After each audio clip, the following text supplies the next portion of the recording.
America का 2 दिन पहले कहना कि it is none of our business, उसके बाद secretary of state, vice president, US president सबसे पहले घोषणा करते हैं कि सीजफायर हो रहा है। उसके बाद पाकिस्तान और भारत भी सीजफायर का ऐलान करते हैं। ये जो मीडिएशन है, इसको क्या भारत सरकार ने एक्सेप्ट किया है और किन कंडीशंस पे इस प्रकार की घोषणा अमेरिका ने करी है, ये बहुत बड़ा सवाल है। कितना गलत अमेरिका के राष्ट्रपति जी ने कहा कि हजारों साल पुराना ये मुद्दा है। वो भूल गए कि 76 साल पहले ये एक ही देश था, कोई मसला नहीं था। वॉशिंगटन से सीज फायर की अगर घोषणा होती है तो कई सवाल खड़े करता है। जब ये घोषणा मीडिया के माध्यम से, और मैं सिर्फ उन बातों को रखना चाहता हूं जो पब्लिक डोमेन में है, काफी कुछ ऐसी बातें हैं जो हम सबको जानकारी में नहीं है, लेकिन जो पब्लिक डोमेन में है उसको देखकर लगता है कि बहुत से सवाल खड़े हुए हैं। अमेरिका का 2 दिन पहले कहना कि it is none of our business, उसके बाद secretary of state, vice president, US president सबसे पहले घोषणा करते हैं कि सीजफायर हो रहा है। उसके बाद पाकिस्तान और भारत भी सीजफायर का ऐलान करते हैं।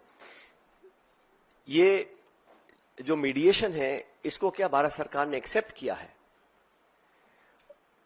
और किन कंडीशंस पे इस प्रकार की घोषणा अमेरिका ने करी है, ये बहुत बड़ा सवाल है।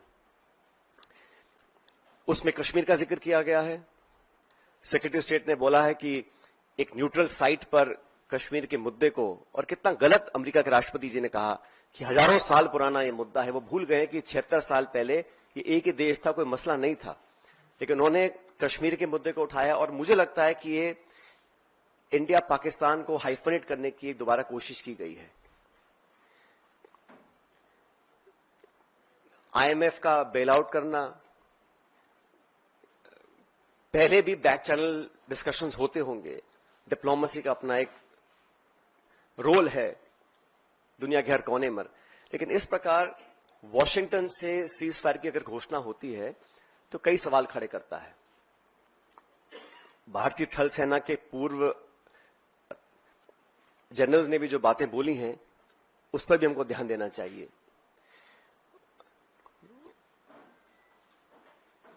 मैं मानता हूं कि सीज फायर की घोषणा के बाद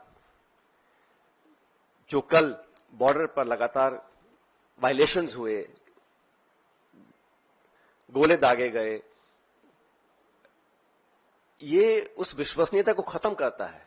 अगर सीज फायर हुआ है, अनाउंस हुआ है, दोनों पक्षों ने, डीजीएमओज ने बात कर सीज फायर की घोषणा करी है, उसके तुरंत बाद रात भर जो खबरें हमें देखने को मिली हैं, उसमें निरंतर वायलेशंस हुए हैं सीज फायर के। इसलिए मैं मानता हूं कि हम लोगों को एक ऑल पार्टी मीटिंग बुलानी चाहिए भारत सरकार को, और जो पिछली 2 मीटिंग्स में नहीं हुआ वो इस बार करना चाहिए। प्रधानमंत्री जी को इस ऑल पार्टी मीटिंग में आना चाहिए और पूरे देश को कॉन्फिडेंस में लेकर सभी दलों को, क्योंकि सभी दलों ने अपनी विचारधारा को परे रखते हुए समय पर भारत सरकार को संपूर्ण समर्थन दिया था, और जो ऑल पार्टी मीटिंग्स बुलाई गई उसमें प्रधानमंत्री जी नहीं आ पाए थे। तो एक और ऑल पार्टी मीटिंग बुलानी चाहिए जिसमें वो सबको कॉन्फिडेंस मिले, सब पॉलिटिकल पार्टीज को और देश को कॉन्फिडेंस मिले कि सीज फायर हुआ है, किन शर्तों पर हुआ है, और अगर सीज फायर की घोषणा के तुरंत बाद रात भर पाकिस्तान गोलाबारी कर रहा है, सरहद पर मोटर फायर कर रहा है, तो उनकी विश्वसनीयता पर कब तक विश्वास किया जा सकता है, और क्या गारंटीज हैं कि भविष्य में इस प्रकार की घटना को अंजाम नहीं दिया जाएगा। क्योंकि पाकिस्तान की सेना, पाकिस्तान का पॉलिटिकल सेटअप इस देश से बहुत फर्क है।